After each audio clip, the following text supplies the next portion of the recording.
Hello বন্ধুরা, good morning. সকাল সকাল ওইটা এখন ব্রাশ করে নিয়েছি। ব্রাশ করার পরে আজকে বহুত কাজ আসলো। তো ব্রাশ করা শেষ হওয়ার পরে আমি এই যে কাপড়গুলো দেখো, এই কাপড় এখানে লগভগ 2 বালতি কাপড় আসলো। 2 বালতি কাপড়গুলো ধুইয়া শুয়া শুকায়া তারপরে গাড়ি ধুইয়া। তো এখন পেটে চুয়া ধরতেছে, তো কি করা যায়, যাই দেখি কি রাত্রের সবজি অল্প আছে, তো সবজিটা গরম করতেছি। আর সবজিটা আলু মটর দিয়া মাংস দিয়া বয়েল করলাম। আলু মটর দিয়ে বয়েল করার পরে ভাত দিই, ভাত অল্প কম আছে, তবে চলো ব্রেকফাস্টের মতো অ্যাডজাস্ট হয়ে যাবে। এই দেখো বন্ধুরা, এটা হলো আমার থাল।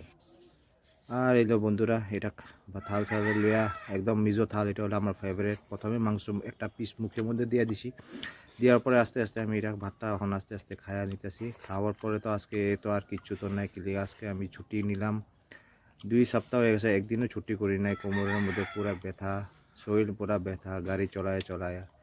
আর অপশনও নাই, গাড়ি না চলালে অন্য কাজ তো করি না, আর এটা দিয়ে পেট পালতে হয় আমাদের। অ্যাকচুয়ালি আমার এরকম আমার মতো বহুত জন আছে, গাড়ি চলায় চলায় পেট পালে। সাইডে ছোটো মোটো এরকম ব্লগ ভিডিও ঢালা দেয়, ইউটিউব হোক ইয়া ফেসবুক হোক ইয়া ইনস্টাগ্রাম, সব কিছুর মধ্যে।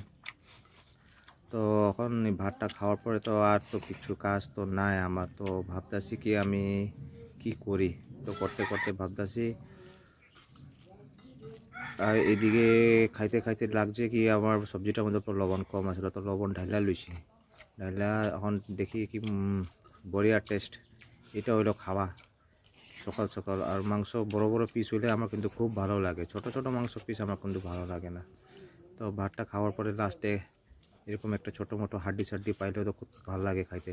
আর এটা হলো বহুত ভালো হাড্ডি, একদম নরম নরম হাড্ডিটা আসলো। তোমরাও জানো নরম হাড্ডি কীরকম হয় খাইতে, মুখের মধ্যে ঢুকাইলে স্বাদ কীরকম লাগে খাওয়ার লেগে। তো হাড্ডিটা মুখে ঢুকাইলাম, ঢুকার পরে দেখি চাবায় বড়িয়া লাগলো, হাড্ডিটা চাবায় চাবায় মজা লাগলো।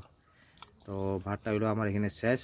আর ভাত শেষ হওয়ার পর এখন আমার কিছু কাজ নাই, তো আমি বাইরে অল্প তাকায় দেখি কি একটা সাদা মুরগি ওই সাইডে আছে। সাদা মুরগিটা নিজে নিজে ঘুরতেছে, তো এইগুলোই দেখা দিনভর আমি এগুলো দেখেই টাইম পাস করি। তোমার দেখতে পারো যে ওই যে সাদা মুরগিটা, দাঁড়া দেখি জুম লাগাই দেখাইতেছে তোমাদেরকে। এই দেখো মুরগিটা, এটা হলো দেশি লোকাল মুরগি। আমাদের এখানে প্রায় দেশি লোকাল মুরগি থাকে, এখানে কোনো ফার্মের মুরগি থাকে না এখানে আমাদের। তো বন্ধুরা, আজকে ব্লগ ভিডিওটা এই তো।